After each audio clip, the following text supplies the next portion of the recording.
she died.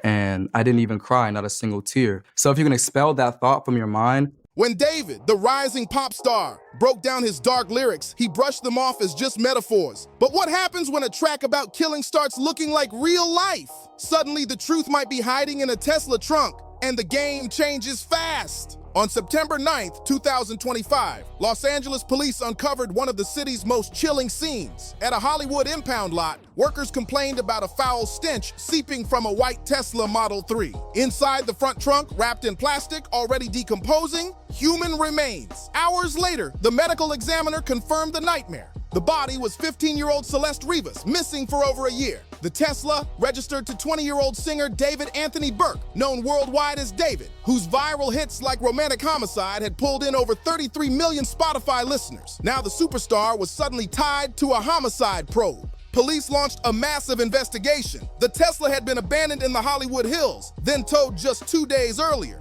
Forensics revealed the body was stashed before the impound. Even worse, authorities confirmed Celeste had been dismembered, her remains stuffed in a bag, DNA proving her identity. A report filed in April 2024 from Lake Elsinore, Riverside County, revealed chilling details. Despite heavy decomposition, investigators spotted a tiny "shh" tattoo on Celeste's finger, the same design David had inked himself. That instantly fueled suspicions of a close tie. According to NBC News, Celeste's mother told police her daughter once had a boyfriend named David. Fallout was immediate. Shows scrapped, collabs dropped, and brands bailed overnight. Even Billboard confirmed his Seattle tour date for September 12th was canceled, just days after the body was found. The scandal deepened when online sleuths dissected his lyrics. Songs once brushed off as angsty now look like eerie confessions. His breakout Romantic Homicide carried the haunting lines. In the back of my mind, you died, and I didn't even cry. In the back of my mind, I killed you. Chilling. Then came the bombshell. An unreleased track called Celeste leaked online. Recorded in December 2023, it directly referenced a girl by name. Oh, Celeste, the girl with my name tattooed on her chest. I'm obsessed. That's how David once framed his vibe. But now those words feel haunting. The LAPD confirmed Celeste's remains were in his Tesla, but stopped short of naming him a suspect. A spokesperson stressed he's cooperating fully. Still, that doesn't erase suspicion, nor explain the eerie overlaps. The lyrics, the tattoos, the mother's claims, the timeline makes it even messier. In April 2024, Celeste vanished from Lake Elsinore after her mother filed the missing report. Leads ran cold. Then, between August and September 2025, David himself filed a stolen vehicle report, saying his Tesla disappeared while he was on tour. By September 3rd, it was found abandoned in the Hollywood Hills and towed. Days later, workers at the impound smelled something foul, and police uncovered the body. ABC News confirmed the ID on September 17th. But the gaps are glaring. If the Tesla was stolen, who drove it? Was Celeste's body hidden inside before or after? Why was it left sitting for days? Online, investigators zeroed in on David's alleged connection with her. Celeste's mother insisted her daughter had a boyfriend named David, and supposed Discord screenshots plus photos hint at interactions as far back as 2022, when she was barely in her early teens and David about 17. TMZ highlighted the claims, fueling public suspicion. It doesn't feel real. I'm kind of in disbelief still. I don't know if it's a lot. It's just a lot. Still, police haven't authenticated the digital evidence. These are still allegations, serious but not proven. Yet the unreleased track Celeste only added fuel. Leaked lyrics carried disturbing lines. Smell her on my clothes like cigarettes. I hear her voice each time I take a breath. Fans immediately tied it to Celeste's tragic end. And once Genius published the lyrics, speculation exploded. Then came the creepy timing. Viral posts claimed Romantic Homicide dropped on Celeste's birthday. Though Hindustan Times debunked it, the perception stuck, and public opinion split wide open. One side insists the signs scream guilt, the Tesla in David's name, the mother naming him as her daughter's boyfriend, the identical tattoos, plus songs dripping with obsession and death. To them, this isn't coincidence, it's a pattern.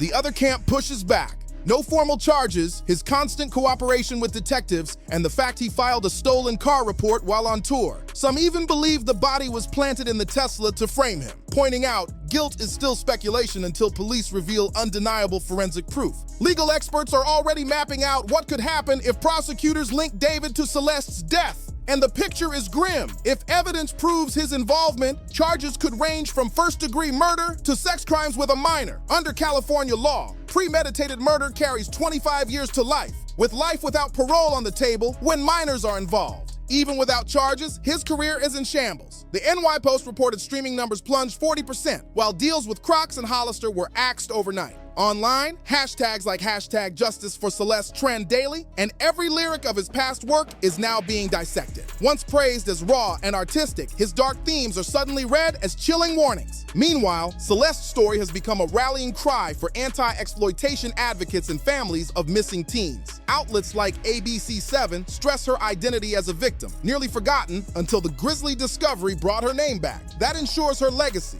and David's are now permanently linked in the public eye. At the center of this storm sits Romantic Homicide, the 2022 breakout track that defined his rise. David has always claimed it was personal, yet detached. Metaphors, not reality. But his interviews complicate that defense. In 2023 on The Zach Sang Show, he admitted his writing often comes from imagined perspectives. That very explanation is now fueling speculation. Was it really imagination or confession? In the full transcript, David downplayed his role as a singer, claiming he only stumbled into music through gaming, wanting to make background tracks for Fortnite videos. His breakout, recording Romantic Homicide in his sister's closet on a borrowed iPhone.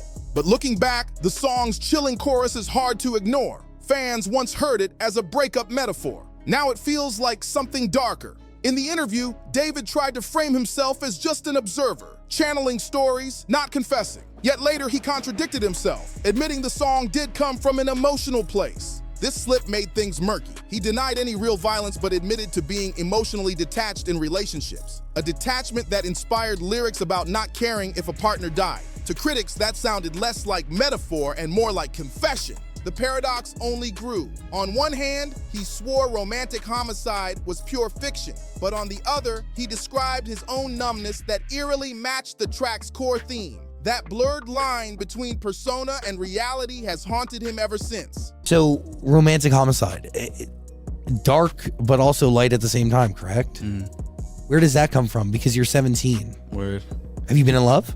I don't know. I'm still trying to figure that out, to be honest. Now, with Celeste's case dragging his words back into the spotlight, those contradictions have become damning evidence in the court of public opinion. Even the lo-fi closet-recorded process added to its aura of raw, almost sinister honesty. David often stressed that Romantic Homicide was recorded cheaply and on the fly. What sounded rough to him came off as brutally real to fans. The lyrics drilled into separation, rejection, and emotional numbness. But one verse stood out. When asked directly about its darkest line, he brushed it off as a metaphor for ending a relationship mentally before it physically ended. Still, his claim that it wasn't about me never killed the debate. In fact, the mystery fueled its viral rise. Critics argued the way he invoked homicide so bluntly, yet delivered it in a soft, lo-fi style, made the track unsettling and unlike typical breakup ballads. Pitchfork even praised it as a bedroom pop anthem that captured emotional emptiness, while admitting the language of killing was unusually severe for indie pop. When pressed if the lyrics were too dark, David insisted his art was instinctive, not planned,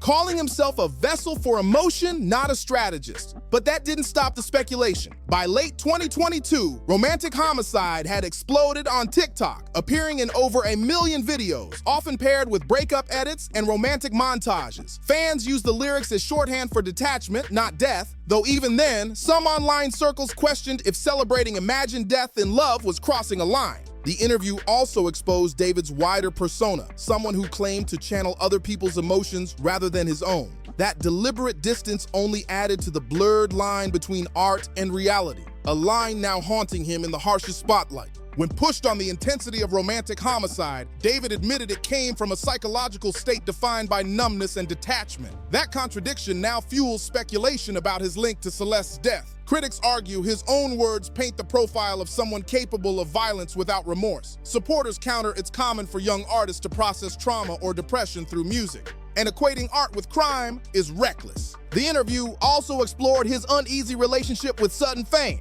David confessed the attention felt overwhelming, making it hard to keep authentic connections. Investigators now wonder if that same emotional detachment spilled into his romantic life, including his alleged tie to Celeste. Most striking, though, was his awareness of how lyrics might be received. Asked about the violent imagery, David admitted listeners could find it disturbing, but shrugged it off as just how I felt at the time.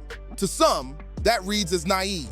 To others, it feels calculated, a way to normalize violent ideas in a romantic setting.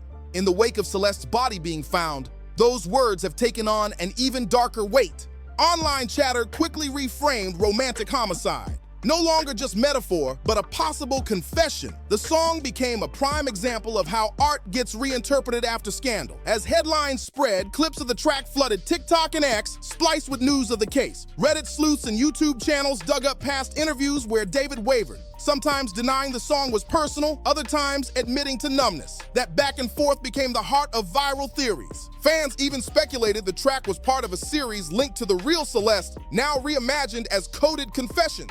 Music journalists jumped in too. Billboard had once celebrated the song's virality, but in the aftermath, op-eds blasted the industry for missing warning signs. Critics pointed at TikTok's role in boosting lyrics about killing a lover without questioning the implications. The cultural reaction echoed past scandals, where music was reread after crimes. By mid-2020s, the conversation shifted from interpretation to outright condemnation. Commentators warned that regardless of David's literal intent, the song's popularity had normalized romanticized death for millions of young listeners. The very lyrics once seen as moody art were now branded dangerous, and the debate shows no sign of slowing down. The recontextualization shows how fragile an artistic legacy can be. A track once praised for raw honesty is now treated as evidence. David's own shifting explanations, torn between detachment and admission, only gave fuel to both critics and defenders, but neither could restore the song's innocence. Romantic homicide has shifted from viral anthem to central exhibit in a chilling saga. The discovery of Celeste's body in David's Tesla sparked comparisons to past cases where artists were tied to the deaths of partners. Though not identical, the parallels are disturbing, linking domestic violence, celebrity personas, and crime.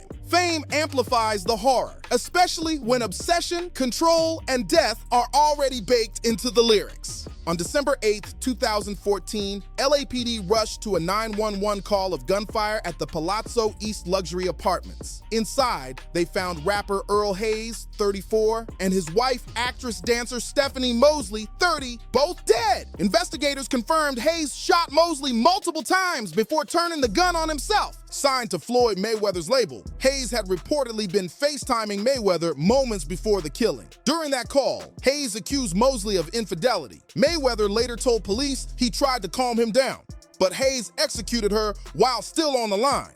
The case was ruled a murder-suicide, leaving the dance world stunned. Mosley had worked with stars like Chris Brown and Britney Spears. Hayes' legacy? Forever tainted by domestic homicide, a stain not just on him, but on Mayweather's circle and hip-hop's violent reputation. Fast forward to January 1st, 2022, LA County deputies responded to another nightmare. At a Temple City home, 27-year-old rapper Justin Joseph, aka Jay Tash, fatally shot his girlfriend Jeanette Gallegos, 27, before killing himself. Her 3 kids, ages 5, 7, and 11, were inside, spared physically, but scarred forever. Family revealed Gallegos was trying to leave an abusive relationship. Prosecutors noted a history of violence. The tragedy reignited debate about how often rap glorifies toxic control and deadly endings, until the lyrics bleed into real life.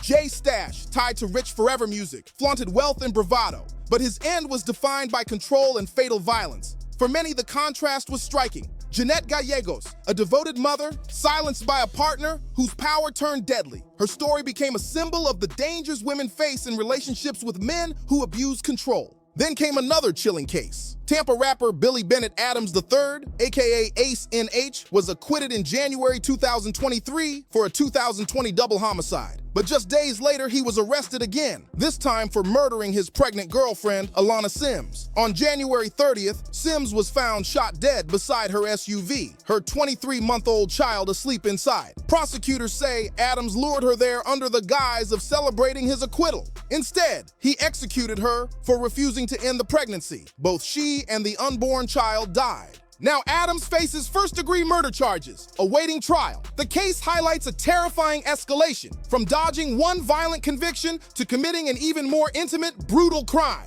And the pattern doesn't stop there. In New Orleans, rapper Justin Lewis, known as Suave Lyricist, stands accused of killing 2 women years apart, one in 2017, another later. deepening the shadow of violence tied to hip-hop's rising names. Rapper Justin Lewis, also known as Suave Lyricist, carried a trail of tragedy. His ex-wife, Rain Harris, died under suspicious circumstances, with family pointing fingers at him, but no charges stuck. Then in 2023, his pregnant ex-girlfriend, Aisha Hurd, was found shot multiple times in Baton Rouge. This time, Lewis was arrested and charged with second-degree murder. Prosecutors argued the parallels between Harris's death and Hurd's killing exposed a chilling pattern of violence. Community leaders blasted the justice system for letting repeat offenders slip through cracks until more women ended up dead. Detroit's Super MC brought another shock in March 2024. He was arrested for murdering his girlfriend, Bria White, a respected domestic violence activist. Police allege he stabbed her during an argument inside their Highland Park home.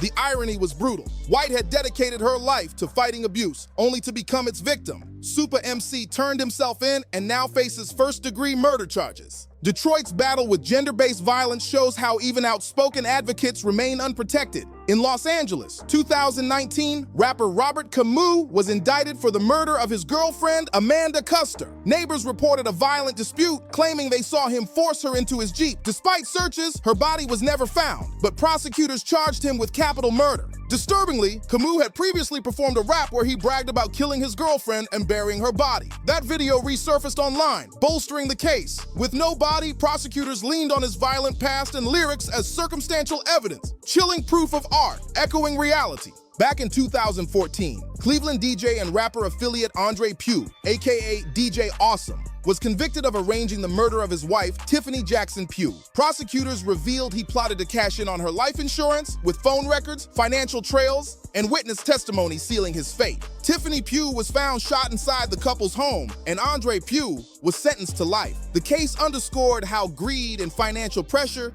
fuel intimate partner violence. One of the darkest chapters in rap history belongs to Antron Singleton, aka Big Lurch. In April 2002, while high on PCP, he murdered his roommate Tanisha Isis in a gruesome killing. Evidence showed extreme mutilation. Singleton was convicted of first-degree murder and aggravated mayhem, sentenced to life without parole. His case became a grim emblem of rap's violent stereotype, haunting the genre for decades. In 2013, Chicago rapper Aiden Diaz strangled his girlfriend, Gayla Reytis, during an argument. Prosecutors argued it was premeditated, driven by jealousy and control. Diaz was convicted in 2014 and sentenced to 35 years. Though less nationally visible, the case fed into Chicago's narrative of rap, gang culture, and private lives colliding in tragedy. By 2024, Detroit police announced yet another rapper charged with intimate partner murder, showing the cycle hadn't slowed. Detroit rapper Blake was charged with murdering his partner in a brutal stabbing during a domestic dispute that spiraled out of control. Local outlets covered his arraignment, sending shockwaves through a hip-hop community already rattled by violence. Blake's case mirrored that of Super MC, reinforcing a grim pattern. Rappers' private relationships ending fatally behind the glamour of their public personas. When stacked alongside David's scandal, the parallels are haunting, artistry colliding with deadly acts against partners. And some cases have ended in convictions. Others remain clouded in mystery, but the pattern is undeniable. Domestic violence in rap has fueled some of the genre's darkest headlines. Observers stress this isn't unique to hip-hop. Domestic homicides plague every community. But with rappers, the spotlight magnifies the horror, especially when lyrics obsess over control, obsession, or death. The line between art and crime keeps blurring, rewriting legacies. These artists are now remembered less for their music than for the lives they destroyed. Cautionary tales in an industry too often silent until tragedy strikes. And if prosecutors push forward with charges against David, experts warn his trial could become one of the most publicized celebrity cases in decades. Jury selection alone would be a nightmare given the global publicity. The case would hinge on forensics. When Celeste died, how long her remains sat in the Tesla and whether DNA, fingerprints, or digital records tied back to David. If convicted, the stakes are massive. California murder charges carry 15 years to life with harsher penalties when minors are involved. Sex crime convictions could also mean lifetime registration, and essentially a permanent sentence, even outside prison walls. And even without conviction, his career may already be over. The court of public opinion is merciless. David has gone silent, canceling appearances and disappearing from view. Brands and labels almost never return after cutting ties. In weeks, his rocket rise from recording in his sister's closet to topping charts, has imploded into scandal. But the biggest questions still loom. Who killed Celeste? Why was her body in David's car? Was he complicit or just collateral in someone else's crime? Until LAPD's investigation wraps, speculation will dominate. For many, though, the verdict is already decided. Celeste's body in that Tesla has rewritten David's entire legacy. Whether charged or cleared, his goodbye may not come from a judge, but from music and culture itself. Thanks for watching. Don't forget to like, subscribe, share, and drop a comment with your thoughts. See you on the next one.